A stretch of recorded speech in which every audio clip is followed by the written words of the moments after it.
Troisième et dernière partie de notre émission consacrée au Gabon. Mes trois invités gabonais sont avec moi. Merci à vous, Monsieur Mutenga. Vous disiez quelque chose dans la deuxième partie sur lequel il faut quand même revenir avant d'aborder les articulations à caractère social et économique de la transition. Vous demandez que le général, vous souhaitez, vous exprimez votre souhait que le général ne fasse pas du neuf avec du vieux. Mais quand on hérite d'un pays qui a connu un régime qui a fait 55 ans, comment est-ce possible d'animer la vie politique, la vie économique et sociale sans les personnes qui ont animé le régime ancien? Alors, c'est possible au Gabon? C'est possible. Le Gabon est un petit pays. Oui. Ceux qui étaient là, ils ont failli.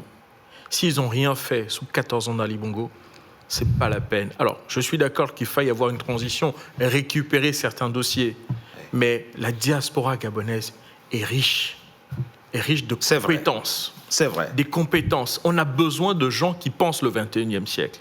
Notre problème, c'est le présent, c'est l'avenir, les enjeux. Quand on débarque du Canada, des États-Unis, de la France pour aller dans un ministère, il faut que quelqu'un vous explique les dossiers, comment ça se passait, comment les choses étaient avant, étaient ficelées. Vous ne tombez pas comme ça pour diriger un ministère ou une direction générale. La différence entre ceux qui sont au Gabon et ceux qui sont à l'extérieur, c'est le pragmatisme.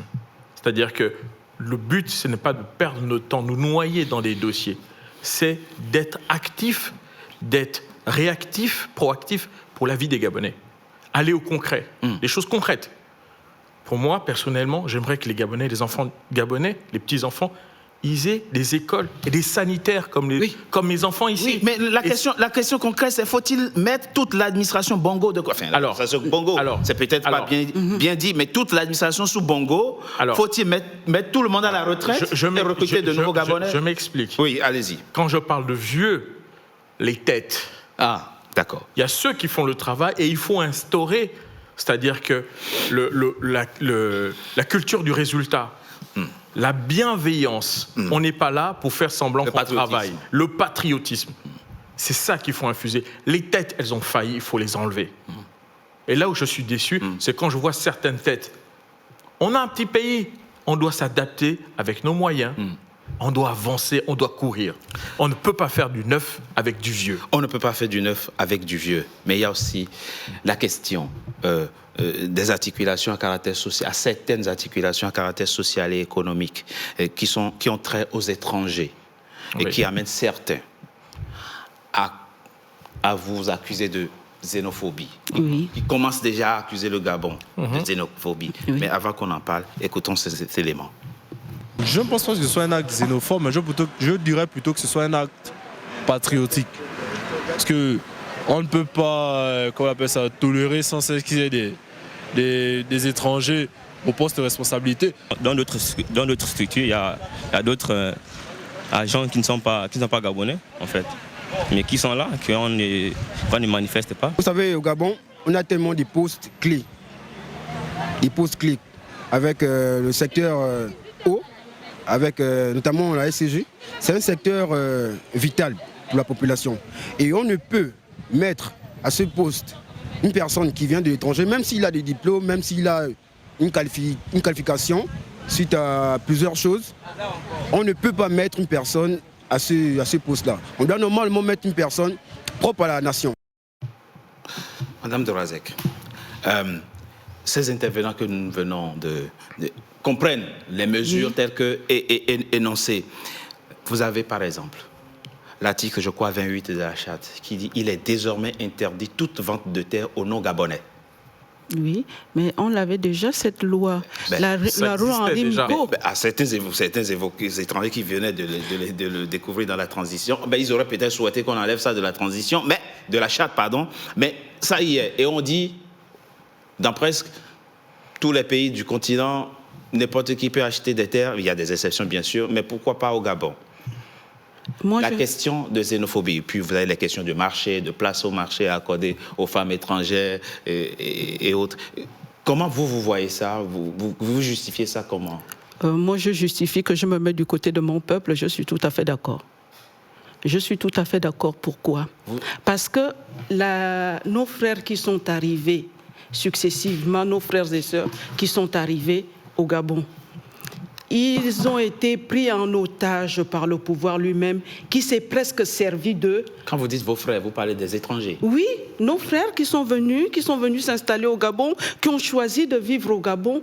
À un moment, le pouvoir a donné l'impression que ces gens-là étaient presque au-dessus des Gabonais. Combien de fois on n'a pas entendu un non-Gabonais dire à un Gabonais « je suis plus Gabonais que toi ». On a vu des terrains, des vieilles familles, par exemple, la communauté Miéné à Libreville qui a son coin, qui est le bord de mer et tout, voir un Libanais venir tout casser, dire le terrain c'est à moi. On a vu un autre Libanais aller détruire toute une école parce que le terrain est à lui. On a tellement vécu des choses que les gens se sont dit on ne peut plus supporter ça. On ne se sent pas chez nous. On ne se sent plus chez nous, on ne se sent même plus citoyen gabonais. On est devenu sous-citoyen gabonais sur le sol gabonais. Je crois que même beaucoup d'étrangers, même moi-même j'ai été mariée à un non-gabonais, j'ai des petits-enfants qui sont plus blancs, qui ont des yeux bleus. Ce n'est pas qu'on est contre l'étranger. Mais vous disiez quelque chose. Aujourd'hui, on a perdu presque cette fierté, le sentiment que le Gabon est notre possession. Qu'est-ce que moi, monsieur Villa, même ce jeune homme, laissera à ses enfants pour nous qui n'avons pas de grosse fortune en héritage? On n'a qu'une seule chose à les laisser. Le Gabon. C'est le Gabon. Mais quand même ce Gabon, nous en sommes dépossédés de notre propre vivant. Comment croyez-vous qu'on va réagir?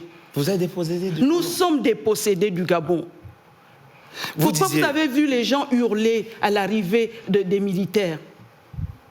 Vous ne pouvez pas savoir qu'est-ce qu'on a ressenti. On est enfin chez nous, on est chez nous, on est chez nous. Madame Dorazek, vous disiez dans la deuxième partie de notre émission que le Gabon n'arrive plus ou pas à absorber ceux qui viennent d'ailleurs, qu'il y a quoi, 30% de la population gabonaise sont des étrangers.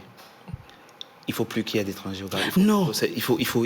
Il faut contrôler. Non, il faut. C'est ça. Non. Il y a une forte population étrangère qui est arrivée, même celle qu'on comptabilise, c'est celle qu'on arrive à recenser. Mais au Gabon, il y a plus d'immigration incontrôlée. Il y a des gens qui rentrent de par la mer, qui rentrent par les routes. On ne contrôle pas. Et puis, vu l'état de l'économie gabonaise, vu la pauvreté qui règne, quand toi tu es au Gabon, tu es gabonais de père, de mère, tu ne manges pas à ta faim. Et tout à coup, celui qui est arrivé, lui, il accepte tout ce qu'on lui donne. Il se débrouille, lui mange à sa faim. Au lieu que tu te dis comment est-ce qu'il lui fait pour manger, mais tu te dis, mais il est mieux traité que moi. C'est aussi la pauvreté dans laquelle, parce que moi je tiens à le dire, même si mon petit frère a rappelé que je suis du Parti démocratique gabonais, le Parti démocratique gabonais a évolué sur un système inique, c'est-à-dire un système d'instabilité sociale permanente organisée. Pensez-vous? Mais je l'ai toujours dit, je l'ai même dit sur Ali Bongo. On devait toujours tendre la main, on doit toujours quémander. C'est grâce à ce système qui a fait que chacun de nous a toujours fermé la bouche dans son petit coin parce qu'il faut quémander. Quand tu ne peux pas toi-même dépendre de toi-même pour soigner ton enfant, pour l'envoyer à l'école, pour manger, pour faire quoi que ce soit, il faut toujours que ce soit le grand quelqu'un, le grand quelqu'un, le grand quelqu'un. Et c'est de ce système-là que le grand quelqu'un s'est nourri, lui pour devenir milliardaire et nous pour devenir plus pauvres qu'on était au départ. C'est un cri qu'il faut entendre, Patrick Mivila. Mais quand Madame Dorazek dit, votre compatriote dit que vous êtes dépossédé du Gabon, c'est fort comme propos. C'est très fort, ça. Alors, je vais vous surprendre, nous sommes en phase. Non, au-delà des questions politiciennes. Hein. Oui, c'est la réalité. Mais je vais vous dire, je vais même aller plus loin, enfin, tenter d'expliquer ce qui se passe. D'abord, je voudrais rappeler que les Gabonais sont un peuple profondément accueillant. Oui, c'est sûr. Chaque Gabonais qui nous regarde sait qu'en allant à l'école, en tout cas au collège et au lycée, il a au moins 1 ou 2 enseignants étrangers. On n'a aucun problème La plupart des commerces de proximité, comme on appelle au Gabon chez le Malien, c'est-à-dire l'épicerie, sont tenus pas que par des Maliens, mais également par nos frères d'Afrique de l'Ouest. Un autre pan de l'économie est traditionnellement tenu, c'est les hypermarchés, par une immigration syro-libanaise. Donc, c'est vous dire que nous avons toujours bien accueilli les étrangers et ils ont toujours fait leurs affaires en paix. Sauf que ces dernières années, on a observé des dérives extrêmement importantes. Et quand notre sœur nous dit que nous sentons dépossédés, elle a raison. Alors, je vais prendre juste sur un aspect, deux aspects financiers, fonciers, sur le foncier et sur l'économie. Vous savez, à un moment donné, l'État gabonais décide de modifier le code du marché d'attribution des marchés publics pour dire, écoutez, on va réserver, par exemple, une partie de la commande publique, donc de tout ce que l'État peut commander et autres, aux commerçants, aux artisans gabonais. Que font les étrangers? Bien aidés par, malheureusement, des compatriotes profondément antipatriotiques, ils facilitent l'accès à la nationalité à ces étrangers-là pour orienter des marchés publics vers ces étrangers. Donc les Libanais dont parlait Madame Dorazet sont au fond gabonais. Ils acquièrent de manière obscure la nationalité gabonaise, bien aidés par le pouvoir en place, pour accéder donc au marché public. Donc ça veut dire que nous avons des Minko Hassan et Djedj, je le dis comme ça par exemple, qui, parce que la loi dit on va accorder tel ou tel marché à des Gabonais, des opérateurs économiques gabonais, donc ils deviennent automatiquement Gabonais pour se voir attribuer des marchés. Et c'est comme ça que la corruption est de plus en plus grandissante. Et ces dernières années, la pauvreté étant grandissante, des familles gabonaises, par exemple, parce que je suis originaire entre autres de l'estuaire où il y a beaucoup de fonciers. Et c'est très demandé, c'est là où il y a la capitale du Gabon. Mais ces familles-là qui possèdent des terres ancestrales, vivant dans la misère, se voient proposer des sommes importantes, 20, 30, 15 millions, pour accéder, pour acquérir, pour vendre, pour qu'elles vendent finalement leurs biens ancestraux. Ils nous dépossèdent. Nous sommes pauvres. Vous venez nous proposer 10, 15, 20 millions que je ne pourrai jamais avoir parce que je n'ai pas de travail, je n'ai pas... Donc, ces familles gabonaises-là acceptent, des fois sans savoir qu'elles vendent une partie du pays malencontreusement. Vous voyez un peu le phénomène vicieux dans lequel le PDG, la famille Bongo, nous a entraînés. Corruption endémique, dépossession de nos terres. Mais comment on peut éviter ça? Alors, mais comment on évite cela? Déjà, moi je suis tout à fait d'accord. Réformer le code d'acquisition de la nationalité? Premièrement, ça fait partie effectivement des aspects à revisiter. Comment on acquiert la nationalité gabonaise? Il ne faut pas avoir peur de ces débats-là. C'est pour ça que je vais vous donner rendez-vous à la conférence nationale. Et je donne rendez-vous au CTRI et on à cette la conférence. Loi Henri Mico, qui tout à fait, déjà, et qui disait qu'on ne vend pas la terre gabonaise. Alors, moi, je personne ne doit vendre des terres au Gabon. Alors, ça existait déjà. C'était dans la déjà, Constitution. la loi existe. Ça existait. En fait, il faut comprendre une chose. Aujourd'hui, on reproche aux Gabonais ce que les autres ne font pas chez eux. Vous allez au Sénégal, si un jour vous voyez au Sénégal une vendeuse gabonaise, vous m'appellerez. En fait, la générosité des Gabonais est telle que certaines personnes mal intentionnées, comme l'ancien pouvoir d'Ali Bongo, il faut savoir qu'à chaque période électorale, ils faisaient rentrer des étrangers, ils se servaient des étrangers, on leur donnait la nationalité pour remplacer les Gabonais dans les bulletins de vote, dans les bureaux de vote. Donc c'est très pervers. S'il y a une chose que le CTRI devrait faire, chaque Gabonais... C'est prouvé ça, ce que vous dites? Tout le monde le sait. Ils ne viennent que pour voter ou pour rester. En fait, ils encouragent. Ils les font venir. Ils ont créé des pompes aspirantes qui font venir. C'est pour ça qu'il est important. Déjà de faire un recensement, un vrai recensement, pour savoir combien de Gabonais nous sommes. 2, revoir, vérifier toutes les identités des Gabonais, que celui qui a la nationalité gabonaise acquise illégalement soit déchu de sa nationalité. Parce qu'autrement, c'est pervers. Aujourd'hui, cette perversité amène que vous avez des orpailleurs clandestins au Gabon. Il y a plein de choses. Là où il n'y a pas de loi, il y a le désordre. C'est le chaos qui se... Et comme il y a un exode rural massif, mais qui c'est qui protège nos villages? L'État, la proposition que vous faites pose un problème de droit. Lorsqu'une autorité signe l'autorité ne peut pas se dédire. Il y a la continuité de l'État. Sauf que c'était pas le droit qui était exercé était un droit illégal. Comme les dettes illégales existent, ce droit, nous ne le reconnaissons pas. Si vous Donc avez... il faut déchoir certains Gabonais de Il faut vérifier. En France, ici, vous savez qu'en France, par exemple, en France, chaque étranger, déjà, même si vous avez la nationalité, vous ne pouvez pas travailler sur certains projets classifiés déjà, premièrement. Non. Dès lors que vous êtes français, du point de vue du droit, alors, vous avez deux choses. L'égalité constitutionnelle. Si vous êtes français, vous ne pouvez pas travailler sur des projets classifiés secret défense. Ah, ça c'est autre chose. Oui, non, mais c'est pour vous dire jusqu'où ça va. Alors, on vous a donné la nationalité française. Oui. Maintenant, c'est sûr que vous ne l'avez pas comme au Gabon. Ah oui, c'est-à-dire qu'il y a des critères. Chaque pays, effectivement. Ce qu'on veut, c'est remettre les choses à plat, donner déjà à chaque Gabonais des papiers. Ouais. Oui. Une carte d'identité. Les Gabonais c'est pas normal qu'un étranger vient, j'ai rien contre. Il a les papiers avant un enfant gabonais qui naît. L'État gabonais mais il faut faire la demande. L'État, non, mais ça n'a rien à voir. Vous faites la demande, on ne vous l'accorde pas. L'État, c'était un État voyou. Il y a des Gabonais, des enfants gabonais qui... Il n'y a pas que des enfants gabonais. Pourquoi nous avons traîné au moment des élections? Pourquoi il y avait des problèmes au moment des élections pour les cartes?